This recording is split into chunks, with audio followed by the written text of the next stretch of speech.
Hi Michael and anyone else who watches this video. So I'm making my first ever YouTube video, kind of, by way of my video response. I've been watching your videos since like 2008, but this is the first time I've ever commented back, so bear with me, it's not so good, and my computer screen's reflecting in my glasses. I'm sorry.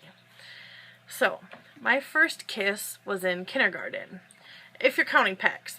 It was a kid named Josh. I'm just minding my own business, sitting there, drawing in shaving cream and all that, when he comes up and just plants one right on my lip. What made it even more embarrassing is that my older sister was helping in my classroom that day, and she saw the whole thing, and she went home and she told everyone. Every person she talked to, she had to tell. Oh, it was awful. And then if you want to count grown-up kisses, it was the end of 8th grade, and it was with my first ever boyfriend. It was this kid named Nathan who was in my class. I never really cared for him, but he had an older brother who would buy us beer. So it seemed like a good idea to date him. Then maybe we could get free beer. So we ended up dating for a year. Like I said, I never really liked him, but it turns out he didn't really like me either. Because shortly after we broke up, in the beginning of 10th grade, he came out of the closet, and then he changed schools. So, I'm happy for him. Then, my first date was also with the same kid. There's my kitty in the background. Say hi, Stormy! Stormy Storm. He's ignoring us. But anyways, my first date was with the same kid. We went to our freshman year homecoming dance.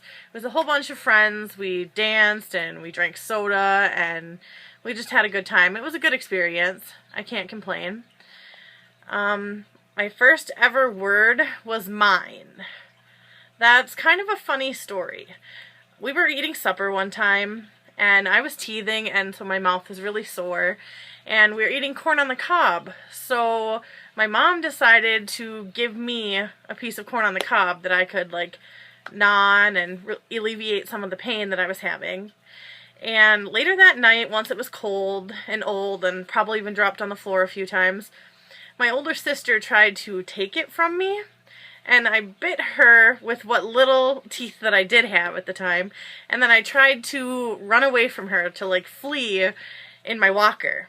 And so my family likes to compare me to the birds from Finding Nemo. Whine, whine, whine.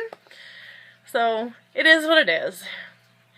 My first ever pet was a little calico kitten. She was really little and adorable, and I affectionately named her Sammy after my older sister, because I was like 3 years old at the time, and so I wasn't very creative. Unfortunately, she didn't live very long, though, because a couple months later, my mom was cleaning the toilets, and she put the works in the toilet and forgot to put the seat down. And she drank it, and she got really sick, and she ended up dying. For my first fear, I think that my first fear was probably the fear of losing my mom. When I was younger, my mom had another baby after me, and after she had that baby, she just had a lot of problems. She was very sick for a long time, and, you know, I kind of realized at a young age that I wasn't going to have my mom forever, so that was always a fear for me. So, my first car was a huge boat. It was a 1989 Mercury Cougar. It was maroon, and it had maroon seats, and I thought I was so pimp driving it. I had it for less than a year, though, and then I crashed it. I was turning, and I had to go to the bathroom, so I turned a little faster than I should have, and I ended up crashing it into a tree in my driveway. So for a very long time, my family decided to nickname me Crash, because who crashes in their own driveway? I do.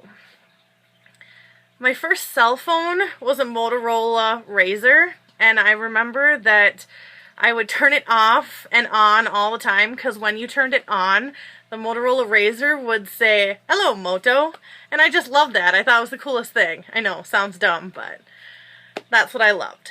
The first CD that I ever bought was Maroon 5's Songs About Jane. It was in 2002, I was 12, and I played that CD on repeat for months. Still to this day, when my family hears Maroon 5, they just give me the evil eye. They're just like, really? Again? Because they're just so tired of hearing it. But, you know, what can you do? You find something and you love it, so there you go. My first ever tweet was on September 8th of 2010, and it was watching some episodes of True Blood that I missed. Gosh, I love me some True Blood. And 3 years later, that's still true, because I still love me some True Blood.